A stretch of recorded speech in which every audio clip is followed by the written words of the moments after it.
जय हिंद। आज हम लोग जानेंगे क्लास 10 का ज्योग्राफी का फर्स्ट चैप्टर का पार्ट 2। पहले लेक्चर में हम बता दिए थे संसाधन क्या है, उन संसाधन के प्रकार के बारे में हम लोग बता दिए थे। और संसाधन क्या है? जो हमारे आसपास दिखने वाले जितने भी वस्तुएं हैं और जो हमारे उपयोग के लिए लाए जाते हैं, उन सभी वस्तुओं को हम संसाधन कहते हैं। इसके बाद हम लोग आगे देखेंगे इस लेक्चर में क्या क्या पढ़ेंगे हम लोग। संसाधन का संरक्षण हम लोग किस प्रकार करते हैं, ठीक है। संसाधनों का संरक्षण, एक उचित देख रेख कैसे कर सकते हैं उसके बारे में देखेंगे। इसके बाद संसाधन नियोजन, यानी कोई भी संसाधन को एक योजनाबद्ध तरीके से उसका उपयोग कैसे करते हैं। इसके बाद सतत पोषणीय विकास के बारे में हम लोग जानेंगे। तो सतत पोषणीय विकास क्या चीज है?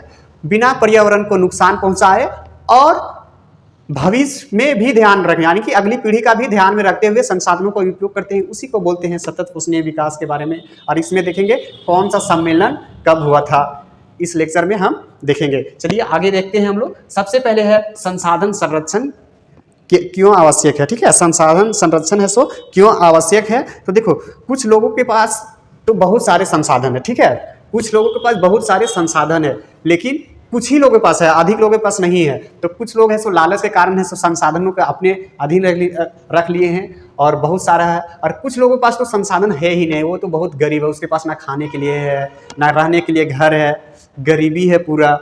गरीबी बहुत खराब चीज़ होती है। गरीबी है ना, उम्र का भी ख्याल नहीं रखता है। देखिएगा कभी कभी छोटा बच्चा एकदम सड़क वड़क पर, उसकी दोस्त है, उस बच्चे के क्या दोस्त है। गरीबी बहुत खराब चीज़ होती है, ठीक है। और संसाधन से कुछ वर्गों के लोगों के पास ही बट गया, ठीक है। जो अमीर है सो बहुत अमीर है, आज भी है भारत में लगभग 20% लोगों के पास ही बहुत सारा पैसा है एकदम, और 80% के पास तो है ही नहीं, वो जैसे तैसे जिंदगी गुजार रहे हैं। इसके बाद हम लोग आगे देखेंगे संसाधन, ठीक है। संसाधनों के अधिक उपयोग से अनेक समस्याएं उत्पन्न होती है, ठीक है। संसाधनों के उपयोग से हमें अनेक समस्याओं का सामना करना पड़ता है। जैसे कि अधिक उपयोग करने से देखते हैं कि कहीं पे ओजोन परत फट रहा है, कहीं पे है सो जल की है सो सूखा, जल है ही यानी कि सूखा पड़ रहा है, कहीं पे ज़्यादा बारिश हो रही है, कहीं पेड़ कटने से, कहीं उद्योग धंधे में बहुत सारे ऐसे धुआं निकलने से ओजोन की क्षति हो ही रही है, ठीक है।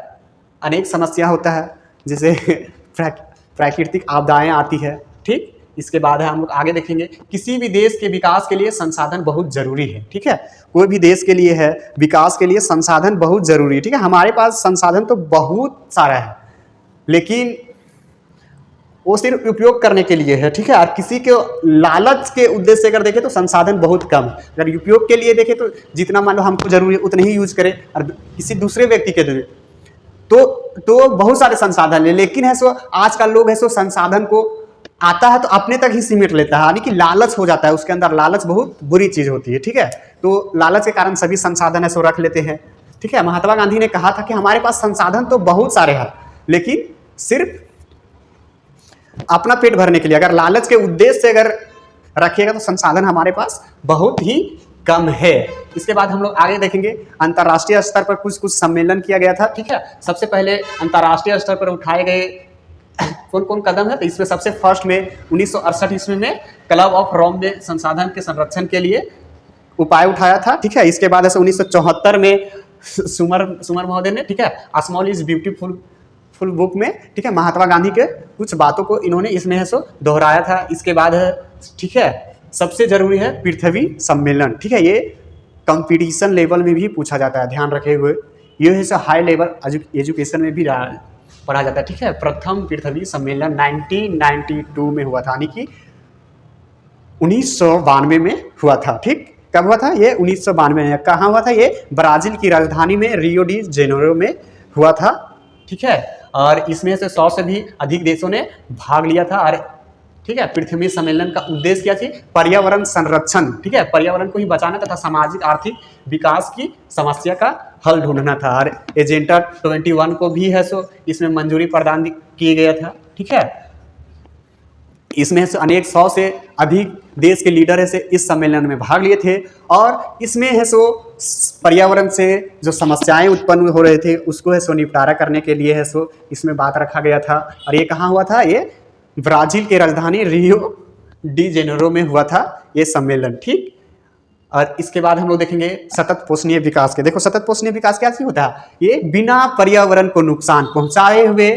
और एक टॉपिक इसमें जुड़ जाता है और हमें अगली पीढ़ी को ध्यान में रखते हुए जो संसाधन हमारे पास उपलब्ध है उसको अगली पीढ़ी को भी ध्यान में रखते हुए जो उपयोग करते हैं उसी को हम लोग बोलते हैं सतत पोषणीय विकास। एक बार फिर से हम बता देते हैं, सतत पोषणीय विकास उसको कहते हैं जो बिना पर्यावरण को नुकसान पहुंचाए हुए और हमारी अगली पीढ़ी को ध्यान में रखते हुए जो संसाधनों का उपयोग करते हैं उसी को हम लोग बोलते हैं सतत पोषणीय विकास। ठीक है, इसमें इतना ही है। इसके बाद हम लोग आगे देखेंगे संसाधन नियोजन। ठीक, संसाधन नियोजन में क्या चाहिए, ध्यान पूर्वक सुनोगे बेटे।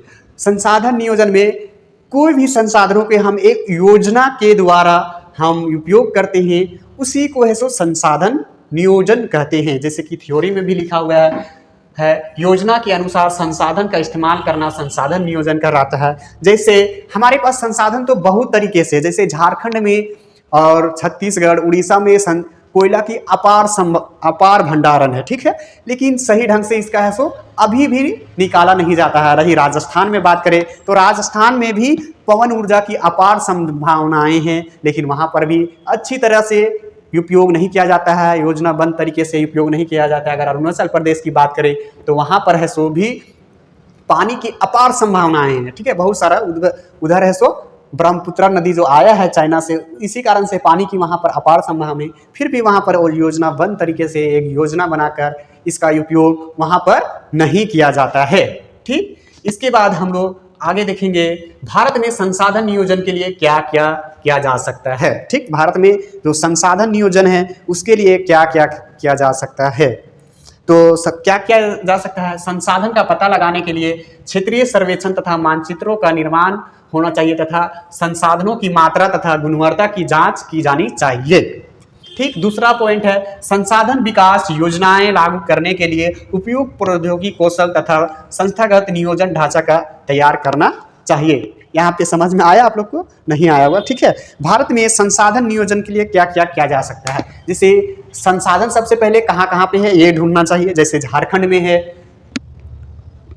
कोयला की अपार संभावनाएं, जैसे राजस्थान में है पवन ऊर्जा की अपार संभावनाएं हैं। ठीक है, तो उसको है सो सबसे पहले वहां पे सर्वेक्षण करना चाहिए। ठीक है, सर्वेक्षण करना चाहिए कि किस प्रकार से इसका उपयोग में हम लोग सही ढंग से किया जाना चाहिए एक वैज्ञानिक दृष्टिकोण से। ठीक है, और इसके बाद दूसरा में क्या चाहिए, संसाधन विकास योजनाएं लागू करनी। कोई भी संसाधन को प्रयोग करने के लिए वहां पे संसाधन को किस प्रकार से प्रयोग किया जाएगा उसके लिए है से योजनाएं लानी चाहिए। इसके बाद है दूसरा, इसके बाद देखेंगे हम लोग इसमें प्रौद्योगिकी मतलब उच्च कौशल विकास। ठीक है, यानी उच्च शिक्षण संस्थान मतलब कि उच्च बौद्धिक विधि से यानी कि वैज्ञानिक दृष्टिकोण से कोई भी संसाधन है उसका है सो गहन अध्ययन करके उस पे है सो एक नियोजित यानी कि योजनाबद्ध ढांचा तैयार करना चाहिए, एक प्रारूप तैयार करना चाहिए कि किस तरह से उपयोग करना चाहिए और किस तरह से नहीं उपयोग करना चाहिए। तो एक अच्छे तरीके से एक नियोजित तरीके से है सो संसाधनों का हम लोग प्रयोग करेंगे और इस तरह से संसाधनों की बर्बादी भी नहीं हुई और एक योजनाबद्ध तरीके से है सो हम लोग संसाधन का प्रयोग करेंगे और हम लोग अधिक से अधिक है सो विकास करेंगे। यहीं तक है, पार्ट 3 हम है सो कल बता देंगे। तब तक के लिए जय हिंद, अच्छे से पढ़िए।